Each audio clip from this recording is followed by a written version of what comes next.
there were rumors throughout the season that if Coach Day didn't get the job done, that he was going to be let go. All right, Right. which is bananas. Just so folks know, Ryan Day is 70-10 as a head coach at Ohio State. 70-10.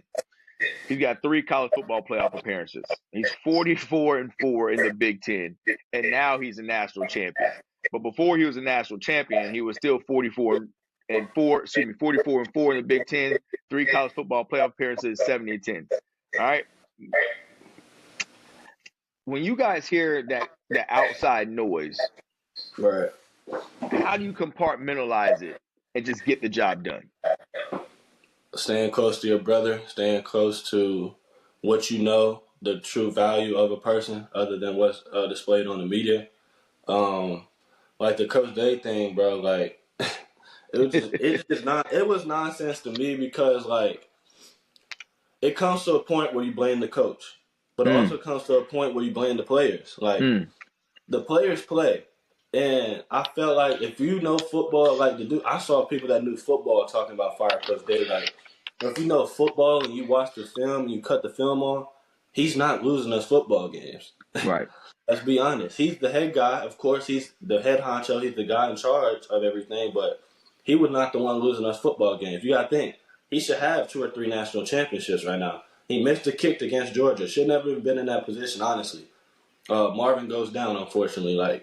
But we could run away with that game. You know what I'm saying? Like, there was just a lot of things that didn't go his way. This year, a lot of things that really went his way. You know what I'm saying? Like, we had a lot of things that really went our way, that we had the momentum to have that make happen. So, I mean, it was just nonsense to me and nonsense to nobody else was thinking that in the building. We know that's our guy.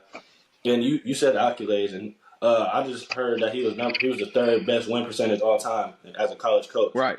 Some legendary names, you know what I'm saying? So like, and he's only been doing this for a certain amount of time. Correct. You can't act like he's been doing this for 10 plus or he's really an OG with it. He's really getting really started, you know what I'm saying? And he's a great guy and he's a great coach and he loves to win just as much as we do. So I feel like that's what we feel. We feel that passion, we feel that energy to come in every day and just know how seriously he takes his job, and I'm happy that we finally got a national championship for him. And but he's more destined than ever, and he hears the noise as well. He's a man just like everybody, any other man in the world, and he hears it. But I feel like he uses it as a good purpose, and he's like not the one. Okay, I'm gonna go prove him wrong. More like I'm gonna prove him right. I'm gonna prove the people that support me and that love me. I'm gonna prove him right, and that's what he did. And I watched the celebration. Obviously, y'all beat my Irish, which sucks. But there's more to it. So I'm watching the celebration. I watched the Gatorade bath that they hit Coach Day with after the game was pretty much in wraps. And he took the Gatorade, a little cold. Then when he celebrated, it looked like if he could have gave everybody a middle finger, he would have. Like, yeah. Screw all y'all haters that wanted me to lose my job. You can kiss my ass. That's what his facial, his demeanor it gave off that aura, right? And you want to play for a guy like that. You want to play for a guy like it's about me and the guys in the uniform up under me, and to everybody else, I like that. And it definitely was that too. It definitely was that. There definitely was that. You read that situation perfect, bro. You can feel it, man. You can feel it because you hear the noise. And again, you say guys who know football. I like to think I know a little bit about football. And like, what else can this guy do? Like he's winning games. He's producing 1st-round draft picks. He's bringing in 5-star recruits. He finally got Michigan off his back. All right, so he's only lost 10 games. It's guys who lose 20 in 3 seasons, they still got jobs. So what do you want this guy to do? But I digress. Let me get on this. This is not about me. This is about you. Let me double back.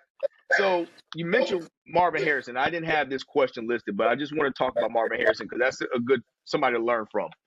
Mm-hmm. What was special? First of all, are you old enough to know? Did you ever see his dad play? Yes. Okay. Yes. So you've seen his dad. But I don't want to date you too far. But what was special about Junior? The mindset and the work ethic was second to none. It was the best I ever seen, best I ever witnessed. He kind of humbled me. I thought I was a hard worker. I was unlimited work ethic, to the max. Like I pride myself in that as well. Till I saw Marvin Harrison Jr. Till I stepped into the building at 7 in the morning and he beat me to the jug machine. Now before I seen him after a game go in there after he just had 100 and two tugs back on the machine because he dropped the ball. There's a limited stories I got of Marv. Not like I'm walking in the building after a practice on a spring practice and I'm trying to get 100 in before Marv and he beats me to it every time. Like I'm walking in with my slides on. He's already running deep balls under the Monarch, 50-yard balls down the field, working on his game. Like just true competitor.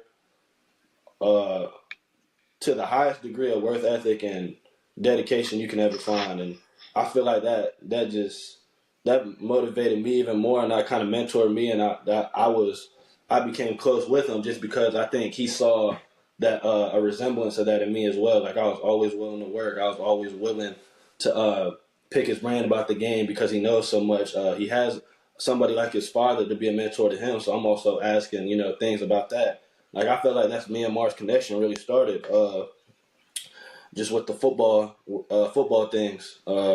Just the game, like the game really brought us together.